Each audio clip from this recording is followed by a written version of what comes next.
ప్రభునామానికే మహిమ కలుగును గాక. కూడి వచ్చిన మీ అందరికీ, కర్మల ఆత్మీయ సహవాస సంఘ విశ్వాసులందరికీ మన ప్రభువును ఆయన ప్రియ కుమారుడునైన యేసుక్రీస్తు వారి శ్రేష్టమైన నామంలో శుభములు మరియు అందరికీ వందనాలు. సామెతల గ్రంథం 20వ అధ్యాయాన్ని మనం ధ్యానం చేసుకుంటున్నాం. సామెతలు 20.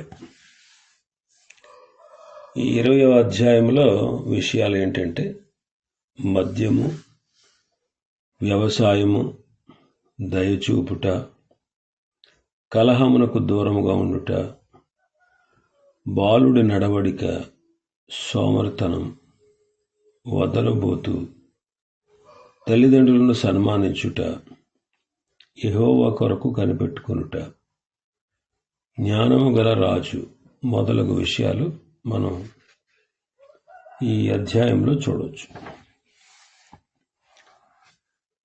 గత దినం 10 వచనాల వరకు మనం ధ్యానం చేసుకున్నాం. 11వ వచనాన్ని చదువుదాం. 10 వచనాల వరకు గత దినం మనం ధ్యానం చేసుకున్నాం. 11వ వచనం, బాలుడు సహితము తన నడవడి శుద్ధమైనదో కాదో, యథార్థమైనదో కాదో తన చేష్టల వలన తెలియజేయను.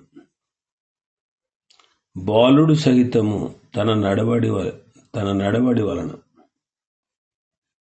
తన నడవడి శుద్ధి అయినదో కాదో, తన నడవడిక యథార్థమైనదో కాదో తన చేష్టల వలన తెలియచేస్తాడు అంటాడు. పరిశుద్ధమైన నడవడికను మనం గుర్తించాలి. శుద్ధమైన నడవడిక మన జీవితాల్లో మనం అలవర్చుకోవాలి.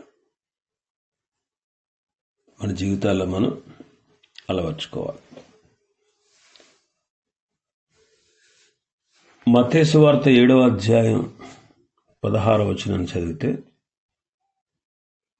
వారి ఫలము వలన మీరు వారిని తెలుసుకుందురు. 12వ అధ్యాయం మత్తయి సువార్త 33వ వచనం నుంచి మనం చదివితే, చెట్టు మంచిదని ఎంచి దాని పండును మంచిదే అని ఎంచుడి, లేదా చెట్టు చెడ్డదని ఎంచి దాని పండును చెడ్డదే అని ఎంచుడి. చెట్టు దాని పండు వలన తెలియబడును. కాబట్టి మన నడవడిక, అబద్ధికుల నడవడిక, తప్పు బోధకుల నడవడిక, భక్తిహీనుల నడవడిక, అది యథార్థమైనదో కాదో, శుద్ధమైనదో కాదో మనం వారి చేష్టల వలన మనం తెలుసుకోవచ్చు. ఇంకా మన భాగంలోకి వస్తే 12వ వచనం, వినగల చెవి, చూడగల కన్ను, ఈ రెండును యెహోవా కలుగజేసినవే అంటున్నాడు. వినగల చెవి, చూడగల కన్ను. అందుకే చెవులు కలుగజేసిన వాడు వింటాడు, కన్నులు కలుగజేయవాడు చూస్తాడు అని 94వ కీర్తనలో మనం చదువుతాం.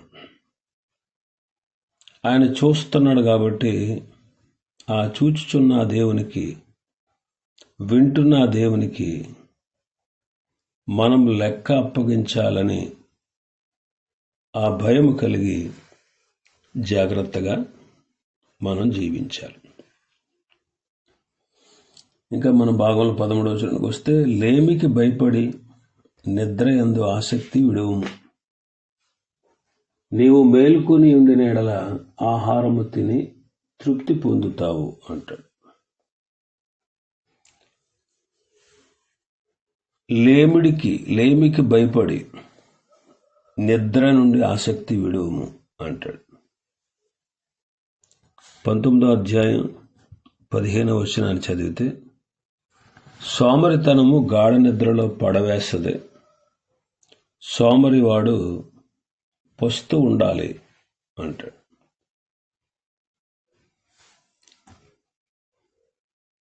కాబట్టి దేవుని బిడ్డలుగా మనం ఆసక్తి కలిగి ఉండాలి. లేమికి భయపడి నిద్రయందు ఆసక్తి విడిచిపెట్టి మేల్కొని ఉండాలి.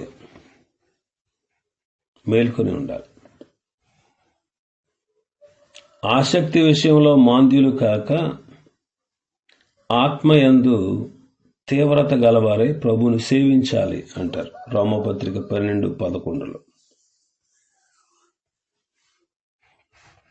కాబట్టి మాంద్యత అనేది లేకుండా ప్రభువుని సేవించాలి. ఇంకా మనం చూస్తే 15వ వచనంలో బంగారును విస్తారమైన ముత్యములను కలవు, తెలివిని ఉచ్చరించు పెదవులు అమూల్యమైన సొత్తు అంటారు. తెలివిని ఉచ్చరించు పెదవులు అమూల్యమైన సొత్తు. ముత్యముల కన్నా శ్రేష్టమైనది జ్ఞానం. అట్టి జ్ఞానాన్ని ఇచ్చేవాడు యెహోవాయే.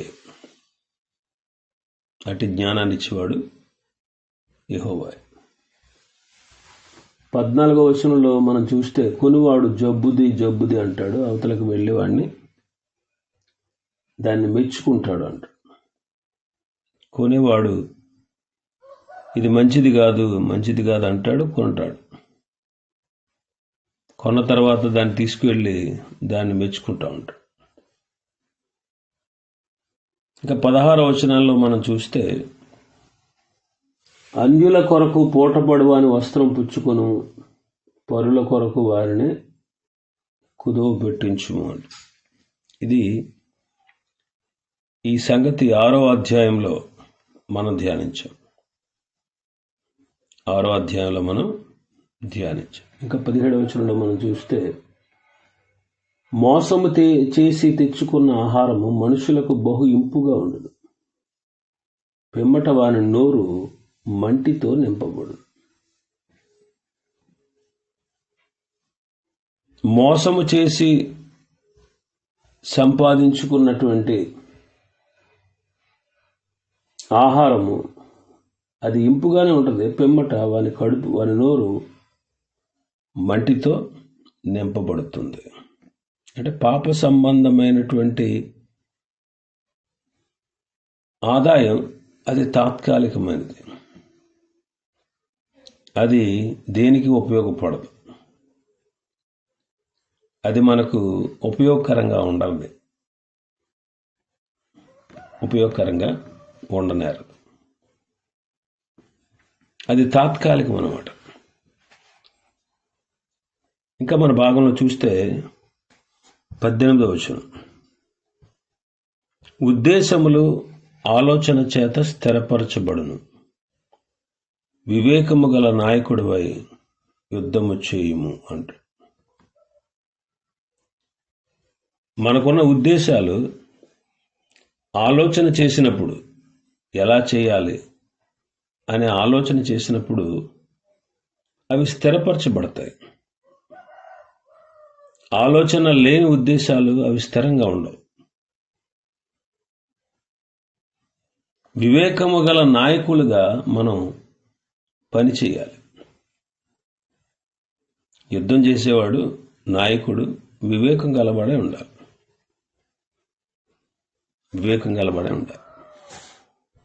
లోకాసు వార్త 14వ అధ్యాయం 31వ వచనం, ఏ రాజైనను మరి ఒక రాజుతో యుద్ధము చేయబోనప్పుడు తన మీదకి 20,000 మందితో వచ్చు వానిని 10,000 మందితో ఎదిరింప శక్తి తనకు కలదో లేదో అని కూర్చుండి మొదట ఆలోచించడా, శక్తి లేని ఎడల అతను ఇంకా దూరంగా ఉన్నప్పుడే రాయబారం పంపి సమాధానము చేసుకొని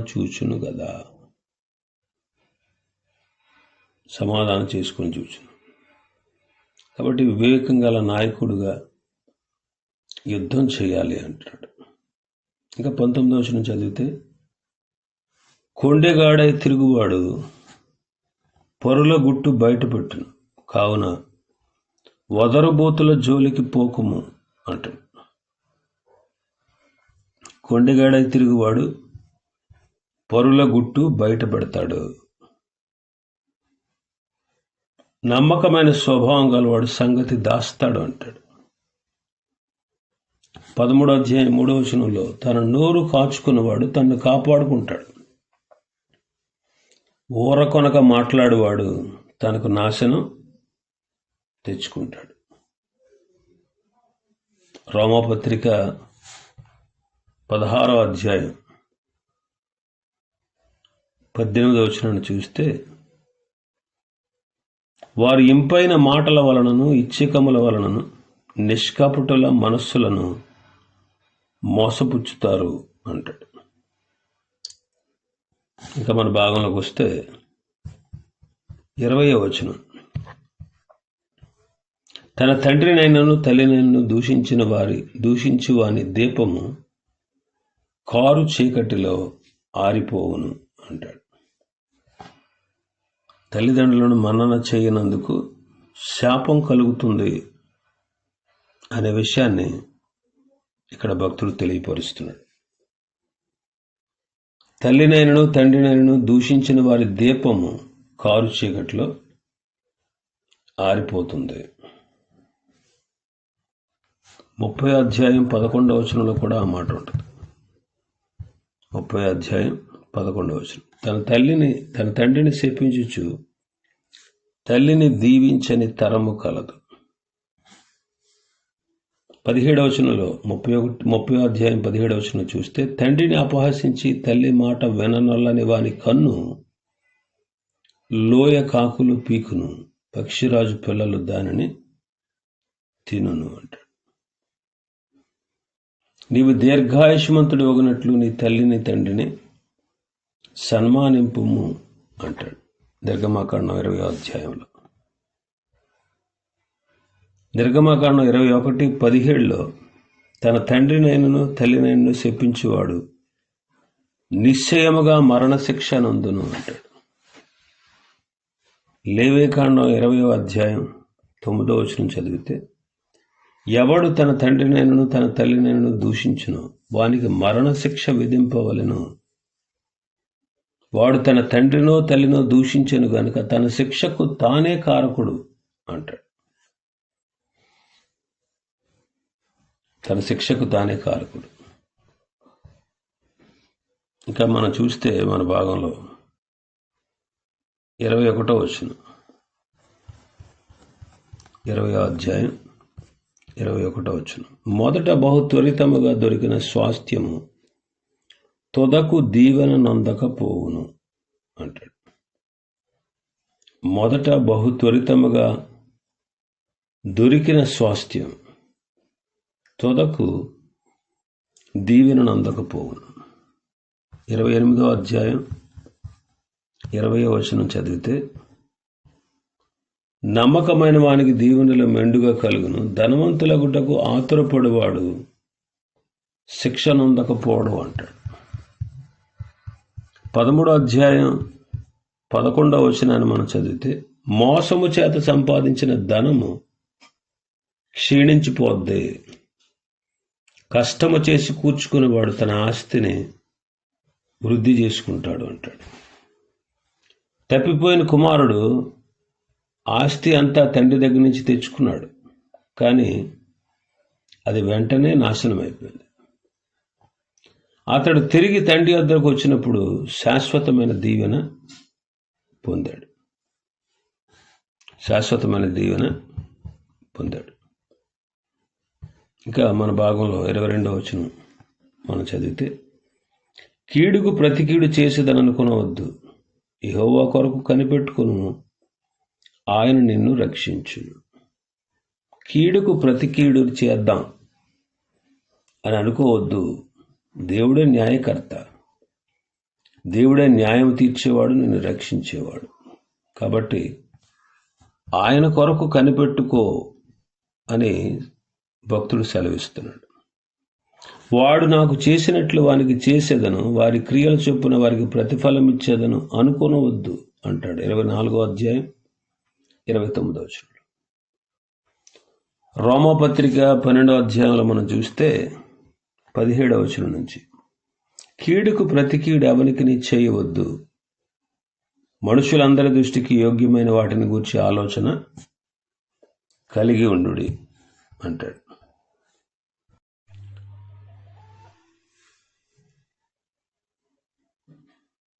కీడుకు ప్రతి కీడు చేసేదను అని ఎప్పుడు మనం అనుకోవద్దు అంటున్నాడు.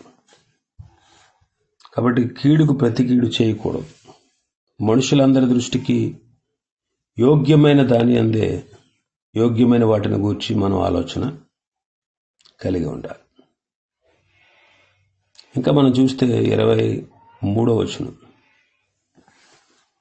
వచనాన్ని మనం చదివితే, వేరు తూనికరాళ్ళు యెహోవాకు హేయములు, దొంగ త్రాసు అనుకూలము కాదు. దీని గురించి ముందుగానే మనం చాలా చోట్ల ధ్యానం చేసాం.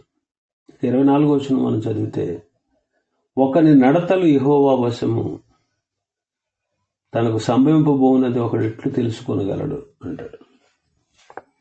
ఒకని నడత యెహోవా వశము, తనకు సంభవింపబోనది ఒకడు ఎట్లు తెలుసుకొనగలడు అంటాడు. 37వ కీర్తన 23వ వచనం మనం చదివితే, ఒకని నడత యెహోవా చేతనే స్థిరపరచబడును, వాని ప్రవర్తన చూచి ఆయన ఆనందించును అంటాడు.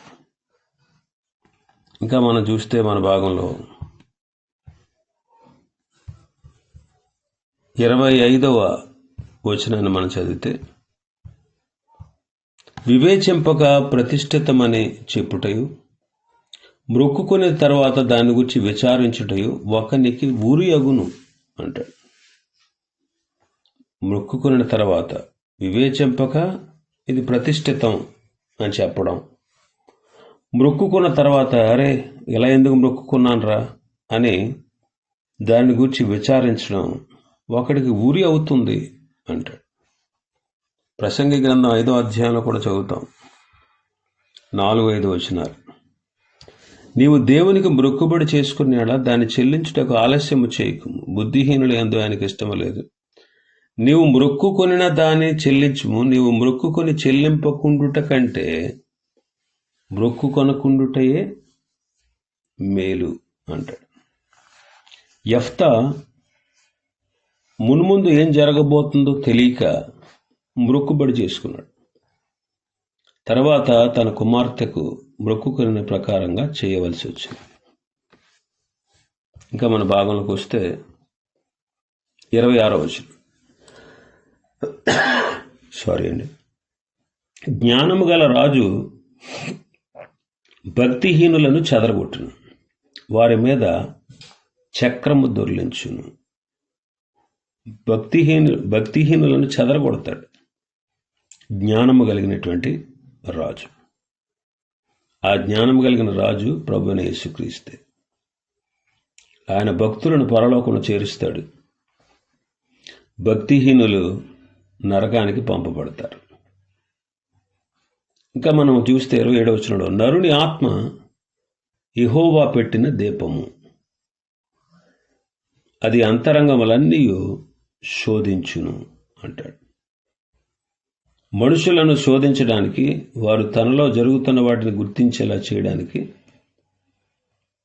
తన ఆత్మను ఉపయోగిస్తాడు. మనుషునికి ఆత్మను ఉంచాడు కనుక మనం సమస్తము పరీక్షించి మేలైన దానినే చేపట్టాలి అంటాడు. ఇంకా మన భాగంలో 28వ వచనంలోనికి వస్తే, కృపా సత్యములు రాజును కాపాడును, కృప వలన అతడు తన సింహాసనమును స్థిరపరచుకొనును అంట. కృపా సత్యములు రాజును కాపాడుతాయి, కృప వలన అతడు తన సింహాసనమును స్థాపించుకుంటాడు. కృపాసత్య సంపూర్ణుడు మన ప్రభువైన యేసుక్రీస్తే. 85వ కీర్తనలో మనం చదువుతాం, కృపాసత్యములు ఒకదానినొకటి కలుసుకున్నవి అని. దేవుడు పాపి మీద సత్యాన్ని మోపి పాపికి రావాల్సిన శిక్షను క్రీస్తు భరించేటట్లు చేశారు. కృపచేత మనలందరినీ విడిపించారు ఆయన. అందుకు మనం ఆయన ఎంతగానో స్తుతించాలి. కాబట్టి రక్షించబడిన వారే ఆయన రాజ్యం. రక్షించబడిన వారే ఆయన రాజ్యం. వారి మీద ఆయన పరిపాలన చేస్తాడు. వారి మీద ఆయన పరిపాలన చేస్తాడు. 29వ వచనం చదివితే మన భాగంలో, యవ్వనస్తుల బలము వారికి అలంకారము, తలనెరుపు వృద్ధులకు సౌందర్యము అంటే. యవనస్తులకి అలంకారం ఏంటి అంటే వాళ్ళ బలమే వారికి అలంకారం. తలనెరుపు వృద్ధులకు సౌందర్యం. ఆఖరి వచనాన్ని మనం చూస్తే మన భాగంలో, గాయములు చేయు దెబ్బలు అంతరంగములలో చొచ్చి చెడుతనమును తొలగించును. గాయములు చేసే దెబ్బలు అంతరంగంలోనికి చొచ్చుకొని వెళ్ళి చెడుతనాన్ని తొలగిస్తాయి అంటాడు.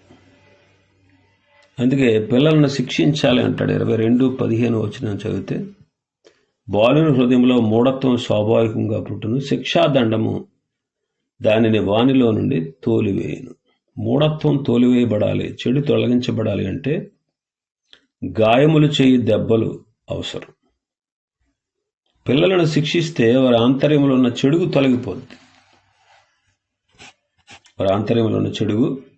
తొలగిపోద్ది. యేసుక్రీస్తు ప్రభువారు మన కొరకు ఆయన దెబ్బలు పొందారు. ఆయన పొందిన దెబ్బల చేతనే మనకి ఈనాడు స్వస్థత కలిగింది. ఈనాడు మనం కూడా పరిశుద్ధంగా జీవించాలని, తన పరిశుద్ధతలో పాలు పొందాలని దేవుడు కొన్నిసార్లు మనల్ని శిక్షిస్తాడు. ఎందుకంటే మనం పరిశుద్ధంగా జీవించాలని, ఆయన పరిశుద్ధతలో మనం పాలు పొందాలని. ఇవి ఈ అధ్యాయంలో ఉన్నటువంటి విషయాలు. ప్రభు చిత్తమైతే మరొక అధ్యాయాన్ని రేపటి దినం మనం ప్రారంభించుకుందాం. దేవుడి వర్తమాన వాక్యాన్ని మన వినికిడిలో ఆశీర్వదించునుగాక. ఆమేన్.